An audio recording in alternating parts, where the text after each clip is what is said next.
अगली तारीख है?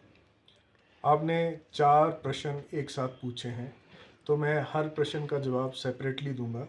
पहला प्रश्न कि यहाँ पर भाजपा विधायकों द्वारा जो Satpal Satti versus state of HP के नाम से रिट पिटीशन पेंडिंग है, उसमें 2 डिफरेंट मामलों को इकट्ठा सुनवाई के लिए लगाया गया है। एक मामला है जिसमें उन्होंने डिप्टी चीफ मिनिस्टर के पद को चुनौती दी है कि डिप्टी चीफ मिनिस्टर नाम का कोई संवैधानिक पद नहीं है तथा उनकी नियुक्ति को रद्द किया जाए।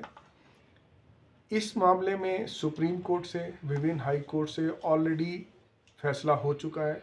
माननीय उप प्रधानमंत्री देवीलाल जी के मामले में ये उस सुप्रीम कोर्ट ने सेटल कर दिया है कि उप प्रधानमंत्री और उप मुख्यमंत्री के पद हो सकते हैं, परंतु ये जानते हुए भी भाजपा विधायकों ने जाने अनजाने में उस पद को चुनौती दी है।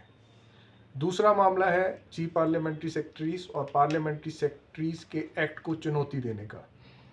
उस मामले में हिमाचल प्रदेश का जो कानून बनाया गया है विधानसभा द्वारा, उस कानून के तहत 2006 से लेकर, जैसे 2009 में मैं आपको बताना चाहूँगा, सतपाल सिंह सत्ती खुद सीपीएस रह चुके हैं, उस पद को एंजॉय कर चुके हैं।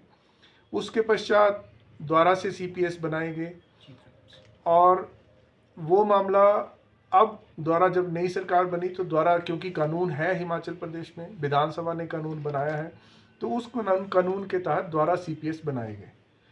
अब उस पद को भाजपा सरकार ने पहले बनाए थे, लेकिन अब उस पद को, उस एक्ट को, उस कानून को जो 2006 में पारित हुआ था, प्रदेश उच्च न्यायालय में चुनौती दी गई है।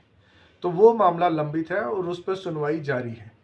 हमने, प्रदेश सरकार ने ये ऑब्जेक्शन लिया था कि डिप्टी सीएम और चीफ पार्लियामेंट्री सेक्रेटरी एक्ट को चुनौती देने वाले 2 विभिन्न मामलों को इकट्ठा नहीं सुना जा सकता। तो ये मिसजॉइंडर ऑफ कॉज ऑफ एक्शन बोला जाता है इसको लीगल लैंग्वेज में, परंतु अभी उस मामलों पे, उन पे सब पे सुनवाई जारी थी। अब इस मामले की सुनवाई 7 दिसंबर 2023 के लिए की गई है। उसमें हमने न्यायालय में ये भी बताया, जैसे आपने मेरे से पूछा, न्यायालय में हमने ये भी बताया कि उच्चतम न्यायालय में ट्रांसफ़र एप्लीकेशन भी पेंडिंग है, जो कल लगी थी, पिछले कल लगी थी, और अब उसकी सुनवाई अगले सप्ताह के लिए टाली गई है। तो न्यायालय ने कहा कि ये सब बातों को मद्देनज़र रखते हुए हम इस मामले की सुनवाई 7 दिसंबर तक टालते हैं और 7 दिसंबर तक संभावना है कि उच्चतम न्यायालय में भी इस मामले की सुनवाई हो जाएगी और जिस प्रकार से वहाँ से सुनवाई होगी उसी प्रकार से आगे जो भी फैसला होगा वो इस मामले में उच्चतम न्यायालय में कार्रवाई चलेगी। तो वही अगर बात करें, जिस तरह से आपने भी कहा कि यहाँ से मामला जो है ट्रांसफ़र के लिए रखा गया, तो किस आर्टिकल के तहत है? और हाँ, ये जो सुप्रीम कोर्ट में ट्रांसफ़र पिटीशन दायर की जाती है वो आर्टिकल 139, 39A के तहत की जाती हैं।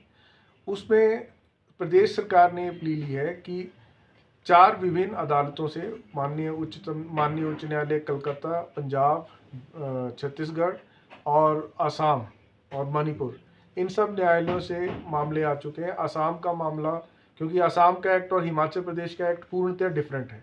असम के एक्ट में उनको मिनिस्टर माना जाता था, हिमाचल प्रदेश के एक्ट में सीपीएस के पास ऐसी कोई पावर नहीं है, ना मिनिस्टर के बराबर की पावर है, ना ही उनकी पे एंड पर्क्स मिनिस्टर के बराबर है। तो हमने न्यायालय को बताया कि वो एक्ट बिल्कुल डिफरेंट है। जो विमलांशु राय की जजमेंट जिस पर याचिकाकर्ताओं ने अपना केस रखा है वो हिमाचल के संदर्भ में लागू नहीं होती है, परंतु क्योंकि ये बाकी प्रदेशों के मामले उच्चतम न्यायालय में पेंडिंग है, इस वजह से इस मामले को भी उच्चतम न्यायालय में ही सुना जाए, ताकि एक बार पूरे देश में ये मामला सीपीएस की नियुक्ति को लेकर किया गया मामला सेटल हो सके। इसलिए प्रदेश सरकार लार्जर पब्लिक इंटरेस्ट में उच्चतम न्यायालय में गई है। Thank you.